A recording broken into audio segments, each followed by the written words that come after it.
हे मी यासाठी असं म्हणतो की माझ्यासारख्या माणसालाही प्रत्येक वर्षी इथे यावं असं वाटतं, की जागा खेचून आणते.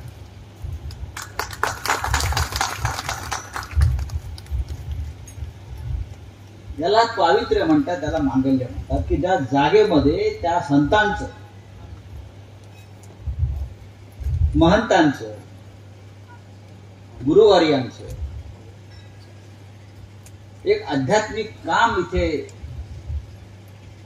मागच्या पिढ्यांमध्ये घडलेलं आहे आणि त्यांनी जनसेवा केली, लोकांना योग्य दिशा दाखवली आणि असं एक कार्य आपण सगळे पुढे नेत आहे. 2 दिवसाची जत्रा जरी असली तरी इथे सातत्यानं या मंदिरात लोक येत असतात, आशीर्वाद घेतात. मी 3 वर्ष इथे आलो आणि पुढल्या वर्षी येणारच आहे. आणि आमचे पुणेकर बाबा आणि भगवत महाराज आम्हाला 1 महिन्यात आधी फोन करतात आणि म्हणतात यावंच लागतंय. आणि मी पण सांगतो येणारच, जातो कुठे असलो जगाच्या पाठीवर तरी या स्थानावरती मी येणार. काय मागतो देवाकडे जाऊन आपण? या आमच्या सारख्यांना या देवानं खूप दिलाय, पण आपण मागतो आपल्या महाराष्ट्रासाठी, आपल्या जनतेसाठी, आपल्या धर्मासाठी. आणि आपण प्रार्थना त्यांच्यासाठी. इथे जे समोर बसलेली जी श्रद्धाळू जनता आहे, मुलं आहेत, महिला आहेत, तरुण आहेत, अबालवृद्ध आहेत, त्यांच्या जीवनामध्ये सुखाचे क्षण यावे, त्यांच्या जीवनातले अडथळे दूर व्हावे, त्यांच्यावरची संकट दूर व्हावी आणि या महाराष्ट्रातील आपल्या मराठी जनतेनं आनंदानं गुण्या गोविंदानं नांदावं, ही एवढीच प्रार्थना आपण देवाकडे करतो. कारण हा जो देव आहे या भूमीतला, हा सामान्यांचा देव, हा गोरगरिबांचा, सामान्यांचा आणि कष्टकऱ्यांचा देव असं मी मानतो. आणि गोरगरिबां ज्याला देव मानतात, ज्याच्या पायावर डोकं ठेवतात, त्याचं महात्म्य जे असतं हे चिरकाळ टिकून राहतं.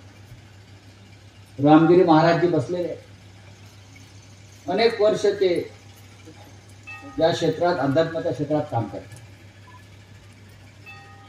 त्यांचे कार्य त्याच पद्धतीचं आहे. ज्या प्रकारचं वातावरण या देशभरात निर्माण झालंय त्यातून मार्ग काढण्यासाठी आपल्या सगळ्यांना एकत्रित राहून पुढे जावं लागेल. मला मगाशी बबन महाराज सांगत होते की त्यांनी एक चॅरिटेबल ट्रस्ट स्थापन केलेलं आहे गोरगरिबांच्या कामासाठी. हेच काम आहे देवाचं, ही देवानं दिलेली प्रेरणा आहे इकडे. हे आपल्याला जे आहे, जे सुचलं आहे आणि करावं असं वाटतंय, यालाच देवाचं कार्य म्हणतात. करा. आणि आमच्यासारखे लोक जे आहेत, ते सत्तेमध्ये आहेत, राजकारणामध्ये आहेत, त्यांच्याकडून जे तुम्हाला हवंय ते करून घ्या. आम्ही मारामारा रोज करतो, पण तुमच्या निमित्तानं आमच्या पदरी थोडं पुण्य पडतं आणि ते या राज्यासाठी आणि जनतेसाठी काम होतं. ज्या गोष्टी आम्ही करू शकत नाहीत महाराज, त्या तुम्ही करायच्या असतात. हे धार्मिक कार्य, आम्ही मनानं धार्मिकच असतो, पण तुम्ही समोर जाता, लोकात जाता, काम करता, लोकांची सेवा करता, त्यासाठी संस्था निर्माण करता, ही देवस्थानांची उभारणी करता. आता इंदापूरला आपण फार मोठं काम सुरू केलेलं आहे. मला वाटतं बाबीर देवा फार मोठं काम मी पाहिलंय ते, मी माहिती घेतली, तिकडल्या खासदारांकडून सुद्धा मध्यंतरी माहिती घेतली. अशा प्रकारचं कार्य सुद्धा आपल्या हातून होत आहे आणि तिथे लोक जाणार आहेत, आम्ही सुद्धा येऊ. या गावामध्ये अनेक वर्षापासून अशा प्रकारचं काम चाललंय. लोक येतात, आता माझ्यानंतर रामगिरी महाराजांचं प्रवचन ते आपल्याला ऐकायचं. मी पुढल्या वर्षी येईन. पण एक आहे, इतके लोक येतात मग आपला रस्ता काय बरोबर होत नाही. आपण देवाकडे प्रार्थना करू की आमच्यासारख्या 4 लोकांनी निदान इथे येणारे श्रद्धाळू आणि भक्त आहेत त्यांच्यासाठी रस्ता तरी नीट आमच्याकडनं होऊन जाऊ. जर हा रस्ता आम्ही नीट करू शकत नसतो, हजारो लोक इकडे येतात, तर कोणतं कार्य आमच्याकडनं होणार. आज मला असं वाटलं मी रस्ता चुकलो की काय. मागच्या वर्षीपेक्षा मला 20 मिनिटं जास्त लागली. नाही, हा रस्ता यावेळेस जास्त खराब झाला, पावसामध्ये वाहून गेलेला. आणि या रस्त्याचं काम सुद्धा पुढल्या वेळेला ते ताकदीचे रामगिरी महाराज बसले नाहीत, तर आज त्यांचा शब्द सरकारमध्ये प्रमाण मानला जातो. इकडे खासदार आहे, त्या भागाचे आमदार, आम्ही मुंबईला असतो, कमी पडला तर आम्ही इथले मंत्री आहोत.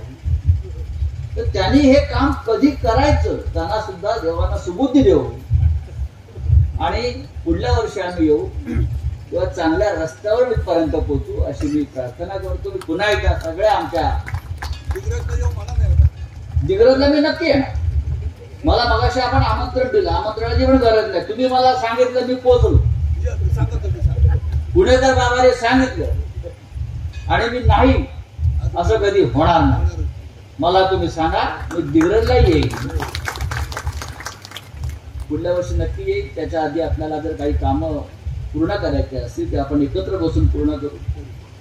आणि मी पुन्हा एकदा आपल्या सगळ्यांचे आभार मानतो की आपल्या सगळ्यांमुळे मला इथे याची गोडी लागली ती तशीच राहू द्या. आणि आपल्या सगळ्यांचे आशीर्वाद जे आमच्या मागे आहेत ते जनतेच्या मागे आहेत असं मी मानतो आणि तूर्त आपली रजा घेतो.